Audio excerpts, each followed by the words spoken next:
Hello, man. Hello, Mgtows.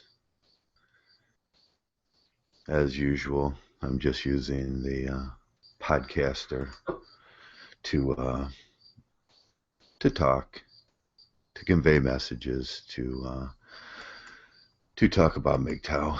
It's easier for me, and it's timely. And right now, at this portion of my life, timely seems to be important. Uh, what I wanted to talk about today is the human condition and thoughts about suffering and the expectation of suffering from others. And what I wanted to talk really about was the expectation of suffering by females. One of the great philosophers of our time, and some will not consider him a philosopher, but I do, was Frederick Douglass. He was a man born into slavery. He was a man born into those truths that he held and most held, and some hold over him. For instance, the human nature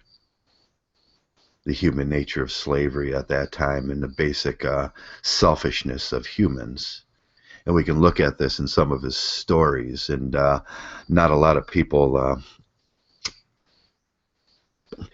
Not a lot of people talk about women of history and women generally, the female archetype or so, and the importance they played in the role of slavery. Douglass wrote a little bit about this. He talked about a woman called Mrs. Aud, and that's A-U-L-D, Mrs. Aud, Frederick Douglass's owner.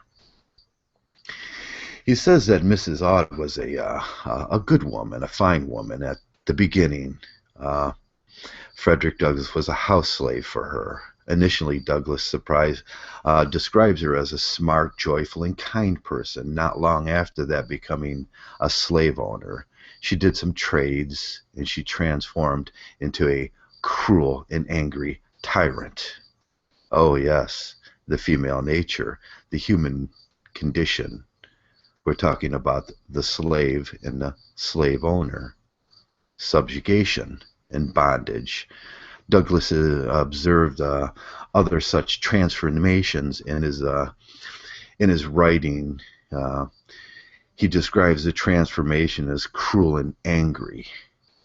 And when he describes these things, he describes it as the moral responsibility that she had to others and the result of degradation of the spirit, a loss of humanity. The same effects can be found in a lot of literature from the Nazi Holocaust, where ordinary people were placed in positions of guards, camp guards, and transformed into extraordinary sadists. And we see this with Frederick Douglass. We see this, Frederick Douglass wanted to learn to read and write, and began with the simplest of things, like a child. His ABCs and the phonetics of speaking. One of the books I always say to read when you want to become what Frederick Douglass had become was the Order, the Brazilian Order, or the Colombian Order, Orator. It gives you a good view on how Frederick Douglass is one of the three books he actually had in his possession.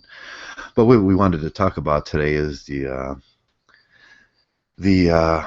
responsibility of the female at that point, and the responsibility, and it shows what the female is, the nature of the female, and the characteristics and the negative side of the human nature arising when given the opportunity to be in a tyrant position, in a dictator's position. Douglass provides a foundation for a different kind of analysis of human nature and the human condition, and what we strive for in equality and shared responsibility. And that's an important word. We talk about it a lot in Mgtow. We're talking about shared responsibility. Even though these circumstances are different for each person, the human character becomes deformed and dangerous when put into positions of tyrants, or as a tyrant. And that's what we see a lot in marriage, and we see a lot um, in dating and marriage and just females in general. Although Frederick Douglass was writing from the examples on language and keys to freedom, uh, his narrations often described what he has taught himself about how to read and write. But in these passages, we can look at Mrs. Odd and her transformation into becoming a tyrant, a slave owner, once a nice person, and we see this when we first take on a female companionship and everything. Once she was a nice person, she was good and kind and honest, but then again, at that point, when the human condition takes over and she's put in this position where shared responsibility and circumstances arise, they become tyrants. And I think it's important to look at guys like Frederick Douglass, because he takes on a view from the position that a Mgtow would take on a view, from what we perceive as slavery and ownership to ourselves. And then what really interests me lately is the idea of shared suffering. Shared suffering and the idea of work is, say, we have a field that needs to be the community needs a field of corn to be picked and placed and ground and stored, and that comes from the working class.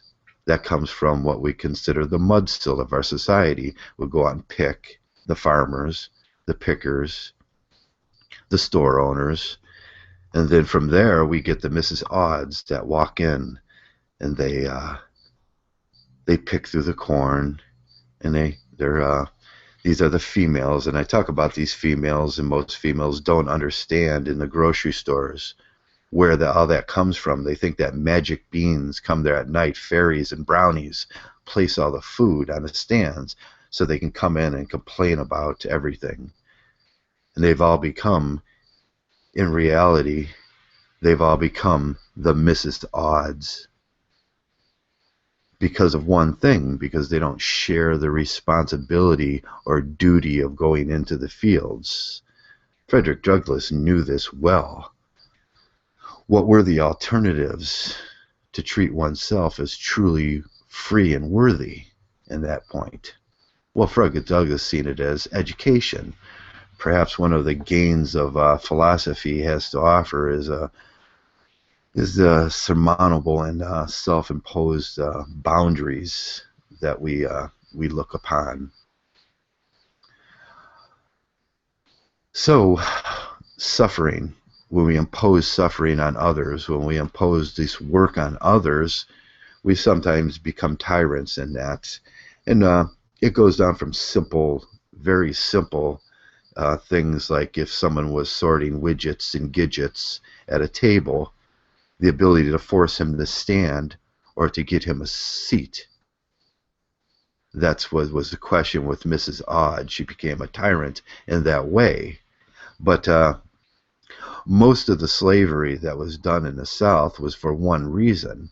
We blame it on white men all the time, but we never see the participation of the white women. Most of these slaves were going to go into the households and be cooks and cleaners and bedwenches and all these things that are within the domestic area. And that's where it's important to look at Mrs. Odd and look at the white female. And from the Mgtow perspective, it's a lot to look at the white female. And Hillary Clinton, we can look at this in the way of Hillary Clinton right now. And when she says to Donald Trump, she says, "What have you suffered?" Like she has suffered in her life. She's a slave owner. She's rich. She's one of those people that will never have to go into the field. And she asked Donald Trump, the male at that point, "What about your suffrage? What have you suffered for the people?" Now we can look at Mrs. Odd And what Frederick Douglass has described has happened to this nice female she was once. And that's how we remember them always, as that nice female. But in that statement, Hillary Clinton projects what she has become. She has become a tyrant like Mrs. Odd. It becomes distressing at that point. It becomes very distressing. Hello, Huddy. Huddy. I'm just doing my morning video in replace of my actual video editing work. So when we look at great philosophers, I always look at Frederick Douglass and the way he writes and the way he talks and the way he expounds freedom. And he talks about, and in his position, he was a house slave. So he got to see the female. He got to witness the tyranny of the female. And we overlook this. We can look at a lot of philosophers like Hobbes and Foucault and Douglas and Descartes, and Rand and Russell and Schopenhauer and Socrates. But do they talk? How about even Lao Tzu's, Tsao, I can't hardly pronounce that, or Locke or Marx or Mills, Berkeley. We can look at all these philosophers, but do they speak about the condition of the female? Most of the time not. And then we can look at Winninger and say, yes, he speaks of the condition of the female mind and the ability to become a tyrant. And I think that's what we see in our society now, that they become tyrants without responsibility, without accountability. Simple bondage has become an alternate to for the male. Send him off to work and never think about the suffering that the male occurs while at work in the steel mills, the logging camps, the forging factories, the auto producers, forestry. I do that work. I do a lot of that work, and a lot of times I cut myself. A lot of times I find myself standing there for hours, painfully moving things, bricks, and it's the amount of pain that occurs during that thing is an expected pain by society. It's expected by the female of society to move the product from the field to the trucks, to the grocery store. So magically, when she walks in to the grocery store, magic fairies and brownies have placed all those products on the shelves for her delight. And that's the way they see us. That's the way they see us men. They see it as the fatal poison of responsibility, the fatal poison of responsibility and power that was in her hands all the time. And men volunteer for this suffrage. They go to work endless. Some men go to work endlessly their entire lives in these horrible places, extreme heat and nasty environments, as the gleeful female with her cheerful eyes looks at the influence of her slavery, the influences of her forced slavery upon that male, and they become tyrants. And that's what we look at. That's what we see now. Nobody gets a slave in this country. Nobody gets a slave in any country. And worldwide, globally, we fight this thing. But we're never willing to talk about the slave position that the male is put into when suffrage is demanded. And suffrages are expected. And that's what I wanted to talk about a little today, the expectation of suffrage on the mudsill, the lower class of people, moving the product from the field to the store. The pain that occurs in us. We all go to work We all do that. And there's an expectation of suffrage. There's an expectation of pain, extreme heats, standing for hours, lifting. I often say I can lift 300 pounds, easy. But why would I want to? Because it hurts. Why would I want to do that for somebody else? Because it hurts. But in this pain, the female will never experience, and she takes for granted when the simple duties of saying, can you please move them boxes for me from point A to point B? Can you pick up the beer cases and move them over here? Please, oh please, oh please, she will say. And it's an expected suffrage. By the end of the day, or by the end of the week, or the end of the month, or the year, or the lifetime of the male, these small suffrages become death by 1,000 cuts. And it's the please do this for me because I'm the female and I'm the weaker species, never taking on responsibility in dehumanizing the slave that they have, and the slave that is produced from the time we are children in school to the time we are men and to the time we die. Did you ever think about in school when they tell a boy in opposite of this that he has to sit instead of running and playing and standing? The suffrage that occurs during those periods when a boy is tied and bound to a chair, not able to move, when everything about his life says run and play and count and experience, and we move on. And then we give them small outlets, teamwork, and work. And the schooling projects work and teamwork. Even in the sports, they will teach you how to work together as a team to get those products from the field to the grocery store. So the upper class and the female can come there and believe in their heads that brownies and fairies put them there, and there was no man's back that broke over that situation. There was no pain for them.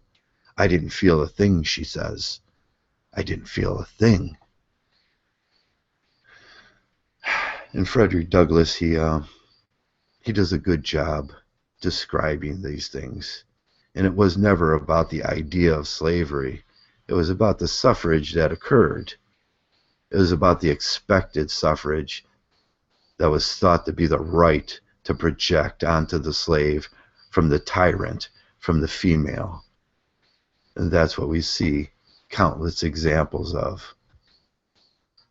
Countless examples of in society today. And that's all I wanted to talk about today, men. What is your thoughts about this? When you go to work and you start to hurt, your feet start to hurt, your knees start to buckle, who has the right to throw that onto you? And isn't it a shared responsibility and accountability we are talking about? A shared accountability? We see men work themselves to death every single day. Men drop over at work. And what we talk about is stress, the stress of the environment, the ergonomics of the work. No, we have to work under tyrants.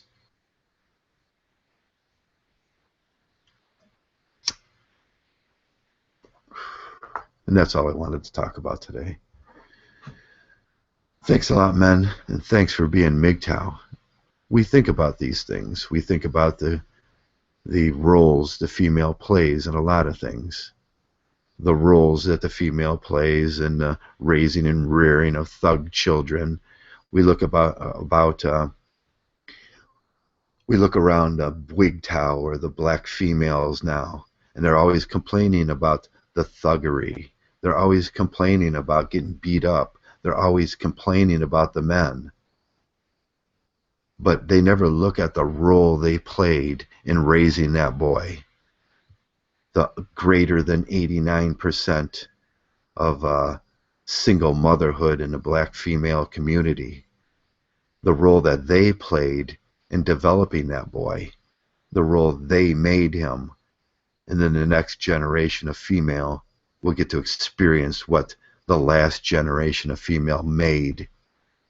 The angry young man striving for modesty in this world, striving for a little bit of respect in a world that doesn't want to give him respect, where he sees himself as a slave to this tyrant female that created him. And I always say this: remember, girls, when you look at me, remember who created me.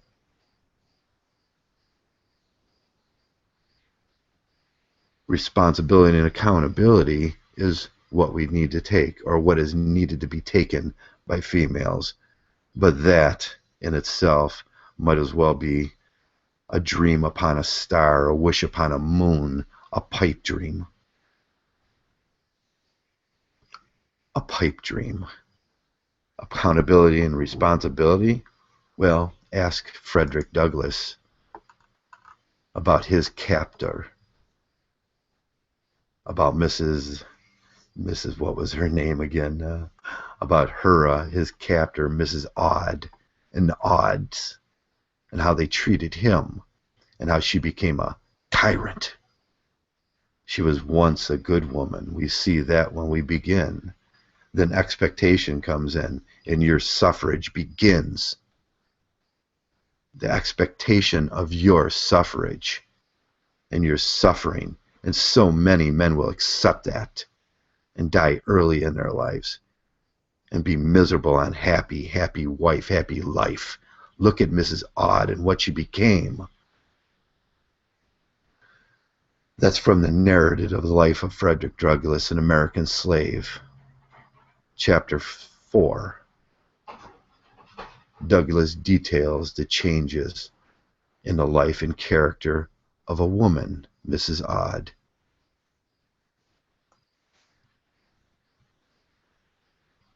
And that's reality. We look over all the female communities, the feminist community, and we say to them, accountability and responsibility. We look over the Mgtow, black women going their own way, and we say to them, accountability and responsibility. We look over Mgtows and say, accountability and responsibility.